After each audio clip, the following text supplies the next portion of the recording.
Ok, shalom à tous, on va parler de Kamsa ou Bar Kamsa. Avant de parler de Kamsa ou Bar Kamsa, introduction générale sur où se trouve cette histoire qui est ramenée dans la Gemara, dans le Talmud, dans le traité de Gittin. C'est-à-dire, regardez juste, on a la Torah chez Baal Peh, la Torah orale qui est divisée en 6 ordres. C'est-à-dire, Shisha, Sidrei, Mishnah, les 6 ordres de la Mishnah. Maintenant, vous avez en haut à gauche la composition de ces 6 ordres.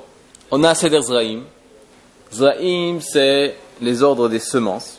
C'est tout ce qui est en rapport avec l'agriculture. C'est-à-dire, tout ce qu'on les corbanotes qu'on va donner, PA, ça commence aussi par brachot, pour les bénédictions qu'on a par rapport aux fruits, etc.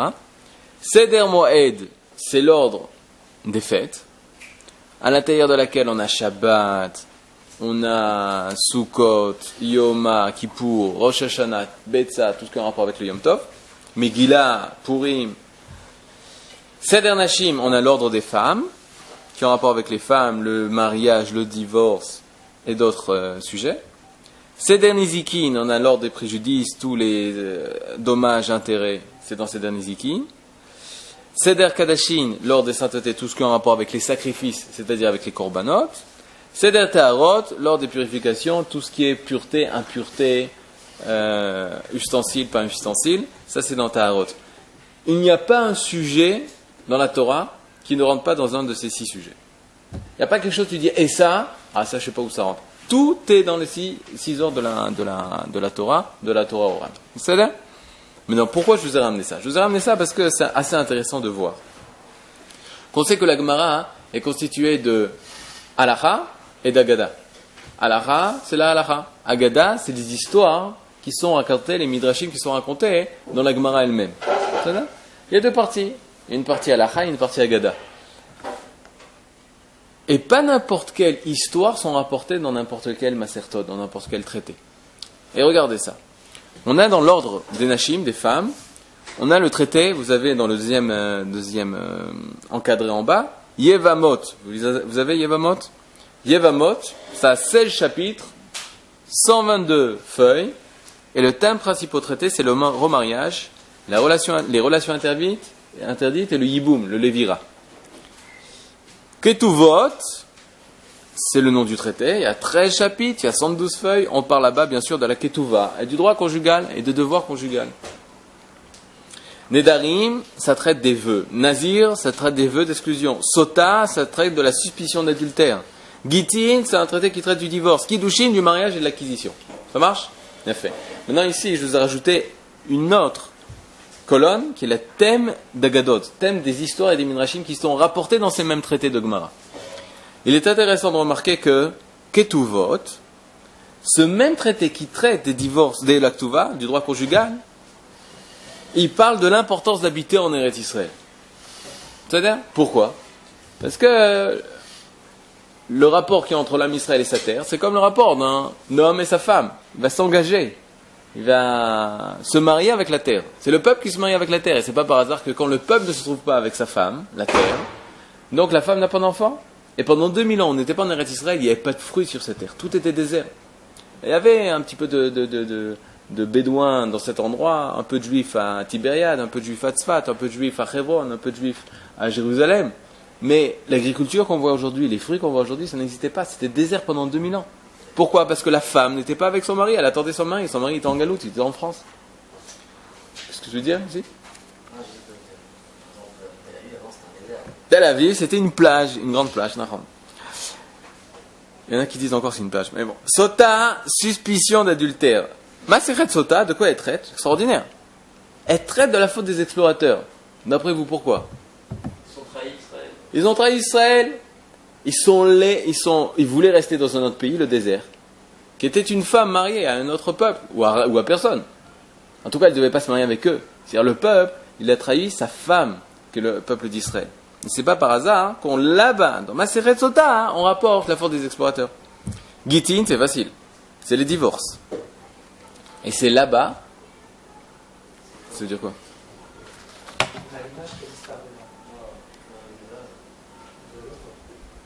Non, mais je crois que ça continue à enregistrer, non?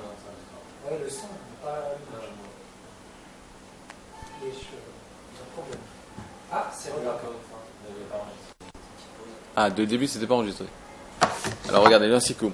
On a 6 ordres dans la Torah.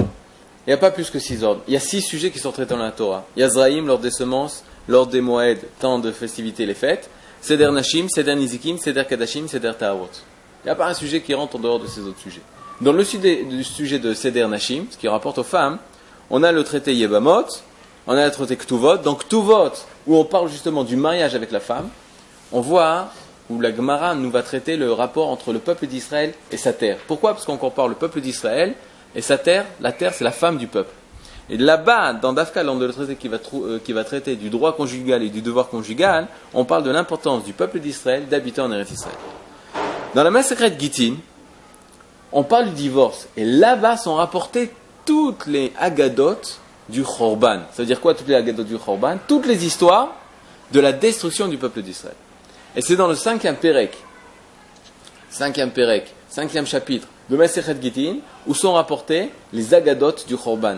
Toutes les histoires qui ont un rapport avec la destruction du Beth Amikdash. Et ici, vous avez un extrait. On va parler de Kamsa et Bar Kamsa, la fameuse histoire. Maintenant, contrairement à ce que j'ai l'habitude de faire dans les cours, ici, ça va être plus Beth Midrash. Ça va pas être un cours, ça va être Beth Midrash. J'ai plein de questions sur Kamsa ou Bar Kamsa. Malheureusement, je n'ai pas toutes les réponses. Mais on va faire une réunion de cerveau. Je ne sais pas comment on dit en... Voilà, exactement. Tu as bien prononcé. Pour aider nous à trouver les réponses. Je ne pense pas qu'il faut avoir forcément connaître toute la Torah pour ça. Il faut être sensible aux mots, il faut être sensible à l'histoire. Essayer de savoir qu'est-ce qui est caché derrière cette histoire. Comment ça s'est passé. Et qu'est-ce que la Torah, et qu'est-ce que la Gemara veut nous rapporter et veut nous enseigner au sujet de la destruction de Yerushalayim et du Temple. C'est-à-dire, vous êtes avec moi, vous jouez le jeu. Et même ceux qui regardent sur Internet, si vous avez des explications sur Kamsa ou Bar Kamsa, on serait très heureux de recevoir ça en mail, parce qu'on a plein de questions et on va voir ensemble. On a une demi-heure, page de pub. Écrivez, on veut savoir qu'est-ce qui s'est passé. Si vous avez entendu ou si vous-même vous pensez à certaines choses, ça aide énormément parce qu'il y a plein de choses qui sont cachées et qu'on n'arrive pas à tout décortiquer. On est en bas, vous avez ici Masechet Gittin, page Nunhe Amoudbet. C'est le 5e chapitre et c'est la page, nous les Tunisiens, c'est le 5e chapitre et c'est la page 55. C'est pas mal quand même. 5e chapitre, page 5 ancienne de Masechet Gittin, où là-bas on parle de la destruction de Jérusalem, de Yerushalayim, et vous dites que le chiffre 5 est un bon chiffre. Amar Rabbi Yochanan. Rabbi Yochanan nous dit. Rabbi Yochanan, c'est Rabbi Yochanan, pas Ben Zakkai, c'est Rabbi Yochanan qui habitait à Tveria, qui était 300 ans environ après Rabbi Yochanan Ben Zakkai. C'est lui qui est la Chavuta de Resh Lakish, ou Resh Lakish et sa Chavuta, c'est lui qui a compilé les Talmuds de Jérusalem. Et c'est lui qui va nous enseigner quoi ? Maïdirtiv, qu'est-il donc marqué ? Ashrei Adam Mefaret Tamid, heureux l'homme qui a toujours peur. Pas peur de terroriser, il ne faut pas être terrorisé, mais là, Tamid ou Makshelibo Yipol Bera'a, il a toujours peur de tomber Bera'a dans le mal. De quoi on parle ? En fait, on parle d'une personne qui va oublier l'enseignement. Toute personne, dira la Gemara, toute personne qui a peur, c'est une personne qui a fauté. C'est-à-dire, pourquoi ? Parce qu'elle n'est pas en adéquation avec son âme, et s'il y a un décalage entre son âme et son comportement, alors la personne, elle a peur. Et une personne en rave, il s'est tourné vers l'élève, et il s'est tourné de façon pour lui faire peur, il a eu peur, et il lui dit « Hata'at, tu as fauté ». Si tu as peur, c'est un signe que tu as fauté. C'est-à-dire, une personne qui n'a pas fauté, il n'a peur de rien. Et en particulier, il n'a pas peur de la mort. C'est ça qu'on voit la grandeur des Talmid des Chachamim, que n'ont pas peur de la mort. Les Rechaim, ils ont peur de la mort. Les Tzadikim, ils n'ont pas peur de la mort. Rechaim, c'est des méchants. C'est des Rechaim, des méchants. Fauteurs, vidéo. Alors on y va, vous êtes prêts ? À Kamsa ou Var Kamsa Charouv Yerushalayim. Pas plus, pas moins. À cause de Kamsa, c'est sûr. À cause de Kamsa et à cause de Bar Kamsa, Charouv Yerushalayim a été détruite. C'est-à-dire, il a fait. Moi, on m'avait dit que c'était à cause des Romains. On parle du second temple. On m'avait toujours dit que c'était à cause des Romains. Les Romains sont venus et ont détruit le Beth Amikdash. Pour la Gemara, non, c'est pas les Romains qui ont détruit. Peut-être les Romains, c'était la main avec laquelle on a détruit. Peut-être les Romains, c'était les exécuteurs. Mais lorsqu'on étudie la Gemara et qu'on étudie la Torah, on veut connaître la source. On veut connaître quelle était la source du problème. Pourquoi les Romains et d'où les Romains tiraient leur force ? D'où nos ennemis tiraient leur force ? Ils tiraient leur force de Kamsa et Bar Kamsa, ou plutôt de ce qui s'est passé ce même soir à Yerushalayim, où Kamsa et Bar Kamsa se sont, eh ben on va voir. Les Chagav, je propose de lire la première partie, et ensuite de revenir et de poser toutes les questions. Maintenant, je vous demande juste de sauter 2 lignes, et d'arriver à Kamsa ou Bar Kamsa, Charouv Yerushalayim. Vous l'avez? On est déjà à la 5e ligne. Dehahu Gavra, car voici cet homme. Derachame Kamsa, il avait un ami qui s'appelait Kamsa. Ok, un juif, un homme, avait un ami qui s'appelait Kamsa. Ou Vaal Devave, et un ennemi qui s'appelait Bar Kamsa. C'est-à-dire Kamsa ou Bar Kamsa, il faut le faire. C'est-à-dire, si tu as un ennemi, peut-être son ennemi s'appelle Shimon, mais quoi, ton ennemi, il va s'appeler Bar Shimon ou Ben Shimon. C'est quand même bizarre, non? Comment tu arrives à ramener une histoire où par hasard, ton ami s'appelle Kamsa et l'ennemi s'appelle Bar Kamsa? Première question. Deuxième question. Est-ce que vous avez des copains de ce nom, Kamsa? Vous avez déjà des copains de ce nom, Kamsa? Vous connaissez vos enfants, vous appelez Kamsa et Bar Kamsa? Pourtant, c'est joli. Kamsa, Kamsa, viens ici. Oui ou non? Qui c'était ces Kamsa ou Bar Kamsa? C'est un nom. Qu'est-ce que ça veut dire, David? C'est un nom.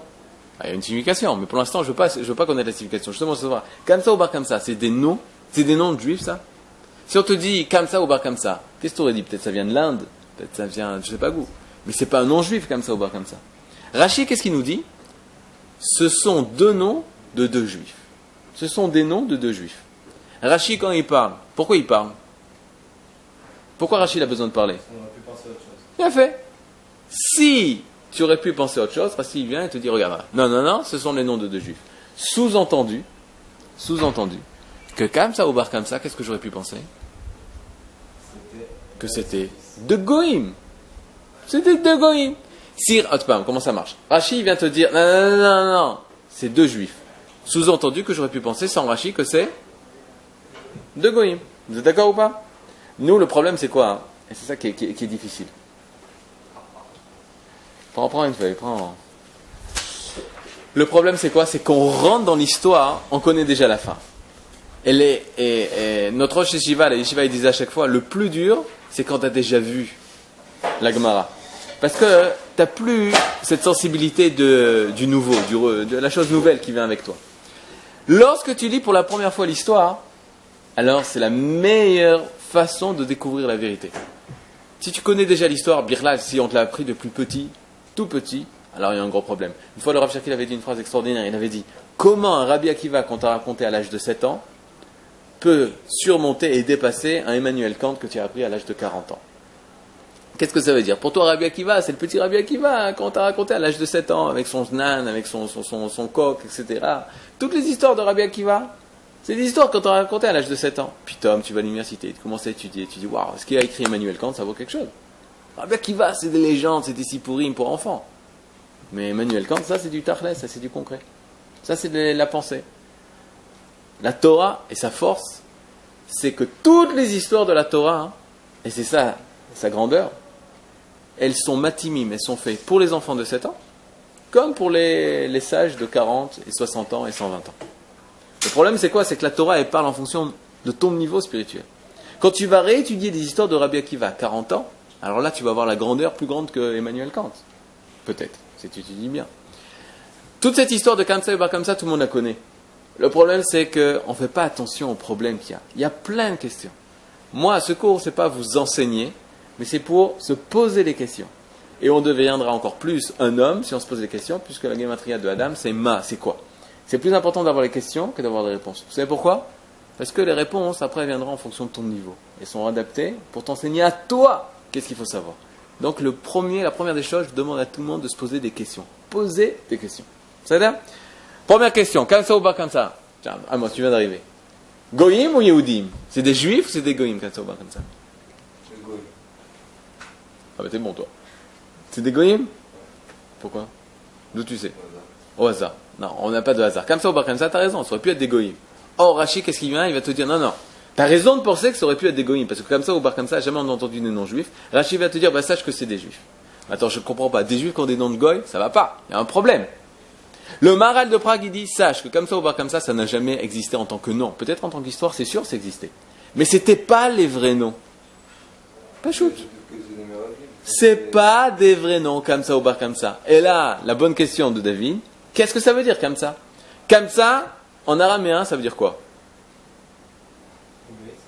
Non. C'est quoi? Se lever, non. Il faut, soit on le connaît, soit on le connaît pas. Comme ça, c'est des hagavim. Comme ça, c'est des sauterelles. Pas mal, non? Comme ça, c'est des sauterelles. Comme ça, c'est des sauterelles. Où on trouve dans la Torah l'histoire des sauterelles? L'Égypte, les diplés. Seulement là-bas, il n'y a pas marqué Chagav. Il y a marqué Arbe. Pas Arbe, Arbe avec Aleph. Arbe, c'est les sauterelles. Chagav, c'est une autre sorte de sauterelle. Chagav, on le retrouve. Vainu be'enechem, be'enehem kachagavim. Où est-ce qu'on retrouve ça? Et on était à leurs yeux comme des sauterelles, comme des chagavim. Les explorateurs. Les explorateurs, ils se considéraient comme des kamsa. Et bar kamsa. C'est magnifique, non? Comme ça, on était à leurs yeux comme des chagav, comme des sauterelles. C'est pas, on n'a pas l'habitude de voir ce nom en tant que juif, c'est tout ce que je te dis. Rachi vient te dire c'est des juifs, sous-entendu, tu aurais pu penser que c'est des goy. Non, non, calme-toi, c'est des juifs. Sous-entendu que c'est pas de nom de juifs, sous-entendu qu'on a donné leur nom seulement pour une signification, pas pour écrire l'histoire véritable telle qu'elle a été. C'est-à-dire, maintenant, comme ça, comme ça, c'est sauterelle, fils de sauterelle. C'est manienne. Comme ça en ivrite, ça veut dire quoi? En ivrite. Comet, ça veut dire quoi en ivrite? Comet. Comet, c'est une poignée. Comet, c'est aussi un peu.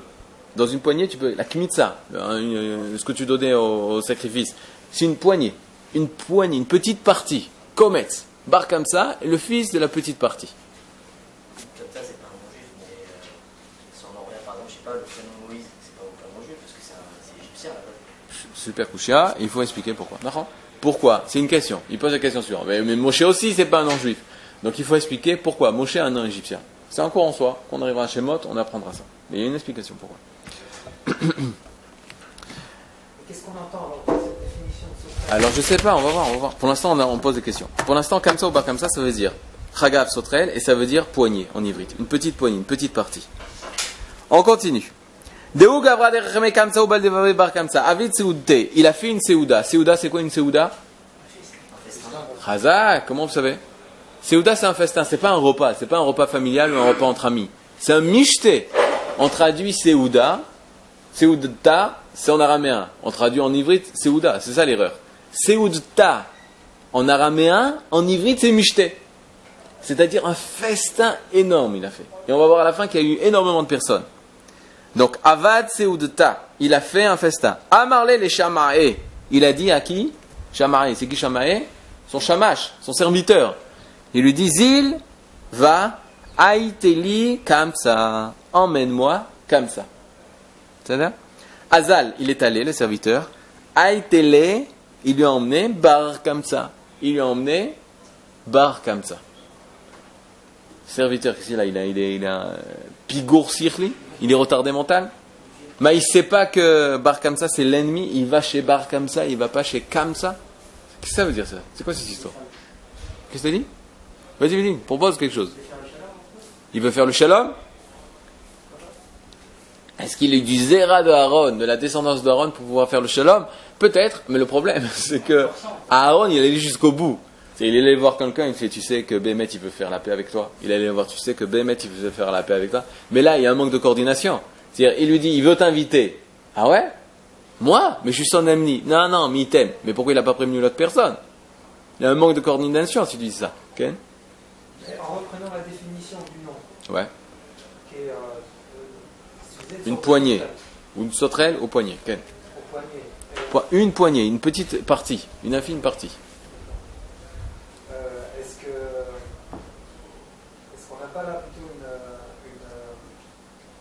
une approche de ce qu'ils ont fait, c'est-à-dire qu'ils sont comportés un peu comme des sauterelles? C'est quoi ça, être sauterelle? Je veux bien comprendre ça. La sauterelle, elle mange tout ce qui est Sur son passage? Sur son passage.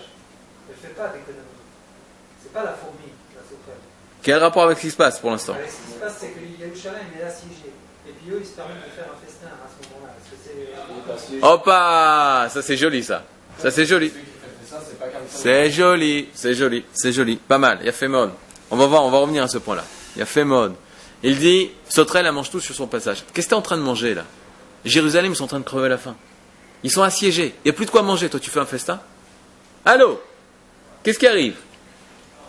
Tu penses qu'à toi, Kilou, parce que toi, de l'argent, t'as de quoi manger? T'as de quoi manger? Alors, tu te permets de faire un festin? Et c'est mine d'avancer. Qu'est-ce que ça veut dire ça? Il y a fait mode, pas mal. Il y a fait. Réfléchissez, réfléchissez. Il y a énormément à sortir de cette histoire. Vous savez pourquoi il y a énormément à sortir de cette histoire? Parce que si le Beth Amikdash il n'est pas on le construit encore, c'est-à-dire qu'on a encore un problème de Kamsa ou Bar Kamsa. Et ça, tu peux voir à plein de niveaux. On va voir. Ata, il est venu. Non, mais moi, je comprends pas le shamash. Le shamash, il se trompe. Comment il peut se tromper, le shamash? Pitaï, qu'est-ce que vous avez dit dans la Chavouta Gan? On peut parler de ça. Le shamash, il se trompe, le shamash. C'est énorme. Moi, c'est une des couchiottes que j'ai énormément de mal à comprendre. Techniquement, je peux l'expliquer. Techniquement, je peux l'expliquer. Vous savez comment je l'explique techniquement? Techniquement, une fois, j'étais assis avec un élève qui s'appelait Itaï. Et c'était la première fois. D'accord, c'est la première fois que tu disais ça? C'était la première fois. Regardez comment une première fois, comme ça change. C'était la première fois où il disait cette histoire de Kamsa ou Bar Kamsa. Il ne connaissait pas l'histoire. Ça. Commence à lire. Il me dit Kamsa, Bar Kamsa. Ah, il me fait, le père, Kamsa et son fils. Quoi? Okay, le père et son fils. Bar, le fils de Kamsa. Je le regarde, je dis, c'est vrai ça. Jamais pensé à un truc comme ça. Kamsa est le fils de Kamsa. Donc le père et son fils. Pitom, qu'est-ce qu'on cherche? Dans un des riches, le Marshas c'est pas un Rishon, c'est un Haron. Dans un des Acharonim, il explique que c'est ça. Il explique comme ça. Efshar Lomar, peut-être il est possible de dire que c'était le père et son fils. Donc techniquement, je peux expliquer la chose. Que le shamash, il va chez qui? Il va dans la maison de qui? Celui qui est aimé. Qui est aimé? Le père, comme ça. Et il se retrouve nez à nez avec qui? Bar comme ça. Il lui dit, vous avez une invitation. Écoutez bien la phrase. Vous êtes invité ou tu es invité? Voici l'invitation. Peut-être il dit comme ça. Voici l'invitation du balabaï, du propriétaire, au mishté, au festin qu'il a organisé. Le shamash dans sa tête, il ne pense pas une seule minute que le fils va se sentir concerné, parce que le fils est l'ennemi juré de celui qui organise la Séouda. Ça a l'air? Donc pour le shamash, c'est Besséder Gamo, il a frappé, il s'est trouvé une année, il dit, voici l'invitation de tac tac tac, il dit, c'est sûr, il va comprendre que c'est son père qui a invité. Et on voit que non, que c'est Bar Kamsa qui va penser qu'il est invité. Et il va accepter. Pourquoi il va accepter? Pourquoi il va accepter? Pourquoi il va accepter? Parce qu'il a faim? Non. Parce que? Shalom. Il dit, il veut faire la paix avec moi. Il veut faire la paix avec moi, c'est magnifique. Il a confiance dans le balabé, dans le propriétaire, il veut faire la paix avec lui. Et il va y aller. Qu'est-ce que tu dis? Mais si on reprend Bar comme ça, en mettant en parallèle la définition de la sauterelle,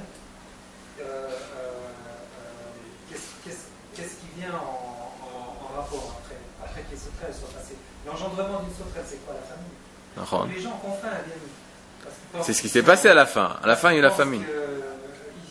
Eux, ils sont concernés pour manger. Mais en fait, c'est réservé à l'élite. Non. Alors, il y a un rapport avec ça. Venez, on continue.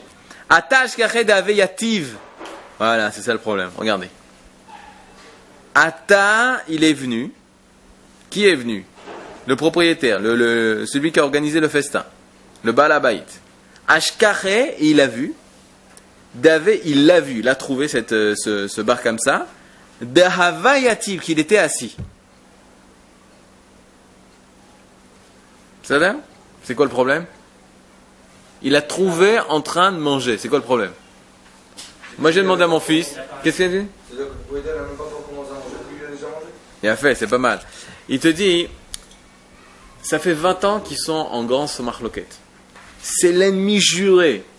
Bah comme ça, c'est l'ennemi juré du propriétaire. Il pense, il veut faire la paix avec moi. Qu'est-ce que tu fais la première des choses quand tu rentres dans la maison de ton ennemi? T'embrattes la mezouza. Mais tu vas le saluer. Tu dis, ça fait plaisir que moi je pensais que chilouké des hôtes, c'était chilouké les vavot, ma pitom. Chez toi, même on peut avoir des chilouké des hôtes, des différences au niveau des pensées, des opinions. Mais nos cœurs, ils restent unis. Ça m'a énormément touché. Et je m'excuse de tout ce que je t'ai dit. Je savais pas que tellement tu étais un homme bon, etc., etc. On aurait fait ça, non? La première des choses qu'il fait, c'est qu'il jette comme une sauterelle, manger, manger, manger. De là, on comprend qu'est-ce qui était important pour lui. De faire la paix avec le Balabéit ou d'être à la Séouda. D'être à la Séouda. C'est marqué dans Héra, chapitre 4. Bnei Tzion Yakirim. Ces enfants de Sion, ces aristocrates.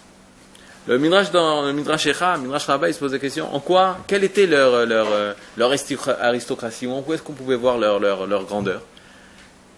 On dit qu'à Jérusalem, à cette même époque du Beth Amikdash, à chaque fois que tu étais invité dans tel ou tel mariage, dans telle ou telle cérémonie, tel ou tel festin, tu demandais la liste entière des gens qui étaient invités.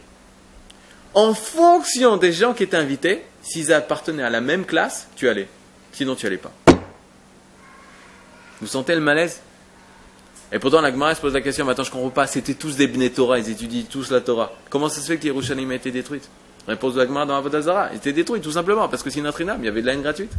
C'est quoi la haine gratuite? La haine gratuite, c'est Ata bar kamsa, ani kamsa. Vous savez ce que c'est comme ça, comme on a dit?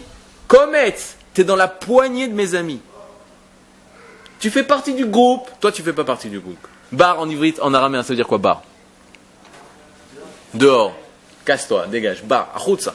Bara, achutza, pour ça c'est le fils, c'est celui qui est sorti du père.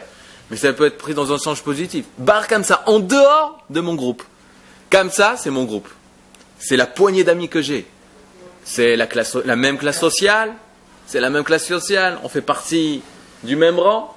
Lui, il est bar comme ça. Il est en dehors du rang. Maintenant, cette différence entre les deux classes, si tu vas selon le marcha, alors c'est terrible. Pourquoi? Parce qu'on voit c'était un clivage entre les pères et les fils. C'est-à-dire, il y avait comme ça, c'était la génération des pères. Il y avait bar comme ça, eux, on n'a rien à faire avec ces générations. Il y a un décalage total entre les enfants et les parents. Avot ou banim, parce que Eliyahu Hanavi, il doit venir et il doit réparer. T'as vu, Médé? Comme ça et bar comme ça. Chacun son groupe, chacun sa génération, et il n'y a pas de discussion. Et surtout qu'ils ne viennent pas. Atash keredevayativ. Amarle mikde haou gavra bal devave daou gavrahu. Est-ce que c'est vraiment mon ennemi qui est assis ici? Maï ba'et acha. Qu'est-ce que tu fais ici? Koum, lève-toi, lui dit le Balabaït. Pok. C'est quoi pok? Dégage, sors. Pouk, sors. Ok, je peux comprendre. Pourquoi je peux comprendre? Parce que c'est son ennemi. Il ne veut pas dans la maison. Non, là, c'est plus question de son ennemi, là. C'est quoi? Parce qu'il a invité.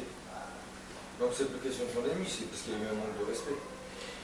Moi, quand j'étais petit, je pensais toujours que il est vraiment... Attends, comment je disais?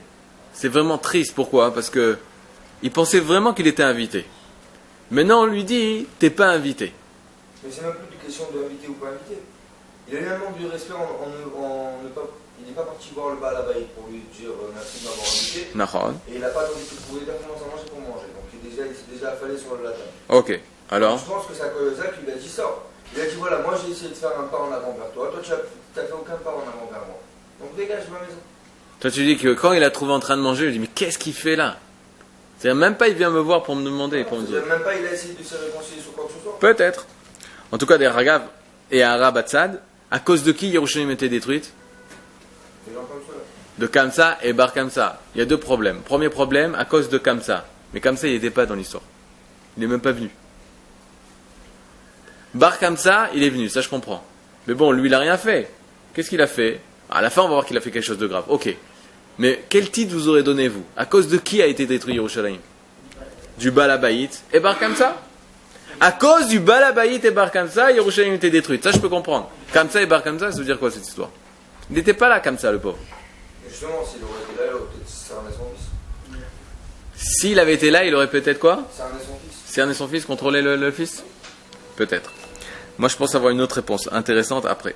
Regardez comment ça va se dérouler la discussion entre les deux. Amarle o il va taille chez Vakan. Il lui répond, bar comme ça. Oil, mazé oil, puisque va à taille, que je suis venu. Chez Vakan, laisse-moi tranquille, abandonne. Laisse-moi, ok, je suis là, mais non.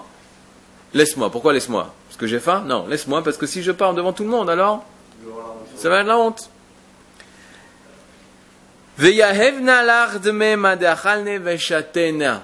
Et moi je te donnerai, Yahevna l'ach, je te donnerai à toi, dme l'argent, ma de ce que, de'achelna de ce que je vais manger, veshatena et de ce que je vais boire. C'est-à-dire, je ne veux pas t'entraîner à un déficit. Laisse-moi, je t'embête pas, je t'entraîne pas à un déficit.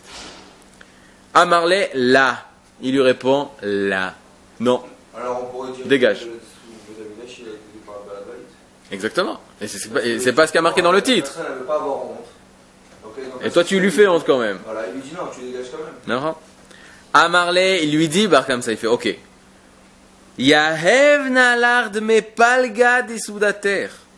Yahev nalar, je te donnerai dme l'argent palga de la moitié des soudater de ton festin. Vous savez ce que c'est la moitié de ton festin? Si on te propose la moitié du mariage, t'acceptes ou pas? Quand il vient, il te paye la moitié du mariage. Tu dis, moi je vais inviter le double. Je vais inviter l'autre moitié. C'est énorme. Il était prêt à donner la moitié d'un festin. Tout ça pour pas avoir honte. Qu'est-ce qu'il lui répond? Amarle, là. Il lui répond, non. Amarle, yahiv nalard me kular seudater. Je suis prêt à donner tout payer, tout le festin. Amarle, il lui répond, là, non. Nakte bide veukme veapke. Il l'a attrapé par la main et il l'a jeté dehors devant tout le monde.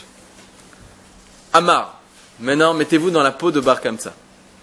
Tu as été jeté ils t'ont attrapé par la main comme un serviteur, un esclave, et ils t'ont jeté à l'extérieur.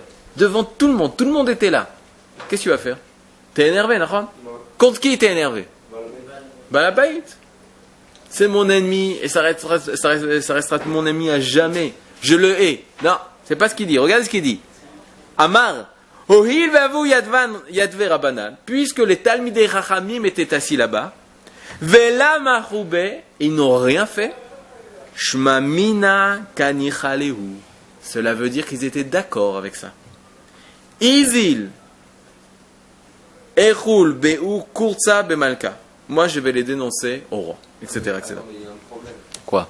C'est-à-dire que c'est vrai que les tzadikim, ils étaient assis sur la table. Ils étaient assis. Ils ont tout vu, ils sont tus. Le problème, c'est que ça ne s'est pas passé dans un festin où il y avait tout le monde qui était invité et qu'il y avait tout le monde qui avait préparé ça. Il y avait les plus grands de Jérusalem qui étaient invités dans ce festin. Ça veut dire que ce n'était pas eux qui ont préparé le festin. Non, eux, ils n'ont pas préparé le festin. Le Baal Habayit, c'est lui qui a tout fait. Donc c'est le Baal Habayit. Mais les Chachamim, ils sont tus. Mais là, le problème, c'est que le Baal Habayit, c'est lui qui doit décider de qui doit rentrer chez lui, qui ne doit pas rentrer chez lui. Ils ne peuvent pas rentrer en conflit avec le Baal Habayit. À la limite, ils auraient fait jeter aussi les tzadikim parce qu'ils auraient parlé par rapport au Baal Habayit. On ne fait pas par rapport au Baal Habayit. Adoni, il y a une différence. Ça se défend, bêta. Je pense que c'est ce que les Chachamim m'ont dit. On dit, qu'est-ce qu'on va faire, ça ou ça? Mais qu'est-ce qu'a joué? Je pense, et c'était qu'à l'époque, les Chachamim, ils avaient un gros problème. Parce que si cette personne, elle est capable, à l'époque du temple, où il y avait de la famine, elle était capable d'organiser un festin magnifique à Jérusalem, et qu'il est capable d'inviter tout le Sanhédrin, les Chachamim, là, Rabbanan, c'est le Sanhédrin. On invite le Sanhédrin, tu invites tout le Sanhédrin, tu fais un festin en pleine crise du Ham Israël, ça veut dire que tu appartiens à la High Society. Et si tu appartiens à la High Society, c'est toi qui as les clés de l'argent. Tu as les clés de l'argent, et même pour les yeshivot, tu as les clés de l'argent. Si les Chachamim, ils ont commencé à se rebeller contre le Baal Habayit, il fait, comment tu te comportes devant un juif? Ok, il y a une erreur. Viens au réseau. Ok, il n'aurait pas dû venir, c'est ta maison, c'est ta truc. Mais maintenant, tu vas faire à cause de ça, tu vas faire une boucha, tu vas lui faire honte. T'as pas le droit de te comporter comme ça. Et si lui sort, nous on sort aussi. Et ils se sont tus. Et à cause de ça, Yerushalayim a été détruite. Lui, il dit, regarde, moi je comprends tout à fait le Baal Habayit. C'est mon ennemi. Moi, s'il était venu à Maséouda, j'aurais fait exactement la même chose. Mais eux, les Chachamim, c'est eux qui représentent la morale. Qu'est-ce qu'il m'a raconté mon père? Nous, on était une génération où les Rabbanim, ils dirigeaient. Et c'est le Rabbanim qui doit diriger. C'est quoi votre nouvelle génération? Vous faites pas attention à ce que font les Chachamim. Quoi, eux, c'est eux qui sont responsables de la morale, et dans un truc si simple comme ça, ils sont pas capables de me défendre?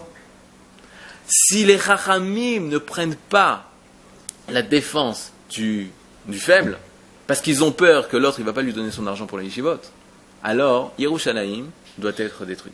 Et toute la société doit être détruite. Est-ce que Kamsa ou Bar Kamsa, il a fait une erreur?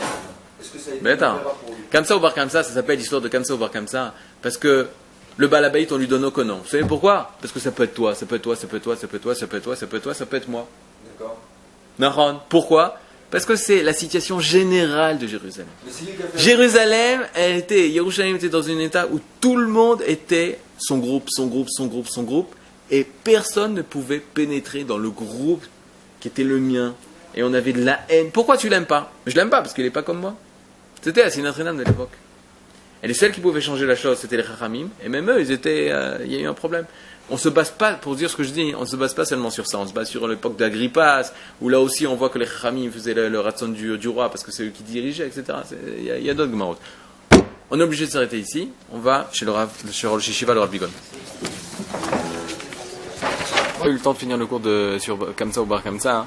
Mais pourquoi je veux rajouter d'abord la fin de l'histoire, hein, c'est que le Bar Kamsa dit quoi? Les Chachamim se sont tués, ils n'ont rien fait. Ok, je vais aller voir le Kessar. Il va voir le dirigeant romain. Lorsqu'il va trouver le dirigeant romain, il lui dit les Yehudim, les Juifs, ils se sont rebellés. Tout de suite, la réaction du général romain, prouve-le-moi. Et un Midrash de Midrash Echa, il n'a pas dit prouve-moi, il a dit Bichlal, tu dis le Lashon Hara, il ne faut pas dire le Lashon Hara sur les Juifs. C'est assez intéressant. Il lui dit je vais te le prouver, Bar Kamsa. Donne-leur un korban, un sacrifice, et tu verras qu'ils ne vont pas le sacrifier. C'est ce qu'il fait, il envoie un sacrifice. Et en chemin, qu'est-ce que fait Bar Kamsa? Il blesse le korban, il blesse le keves, l'agneau qu'ils avaient apporté pour le korban. Il blesse dans un endroit où pour les goyim, dit la Gemara, c'est pas considéré comme un défaut et on peut quand même le sacrifier. Mais tandis que pour les juifs, au Beth Amikdash, on peut pas le sacrifier parce que c'est considéré comme un défaut. On arrive au Beth Amikdash et là se trouve le gros problème. Qu'est-ce qu'on fait de ce sacrifice? Il y en a qui disent qu'il a été blessé à l'œil, et il y en a qui disent qu'il a été blessé sur la bouche.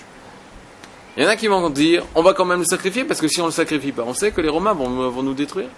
Rabbi Zechariah ben Avkulas dit non, parce que les gens vont penser, les Juifs vont venir à penser, que si qu'on a le droit d'emmener en sacrifice, des sacrifices avec un défaut sur la langue, un défaut sur la bouche, et un défaut sur les yeux.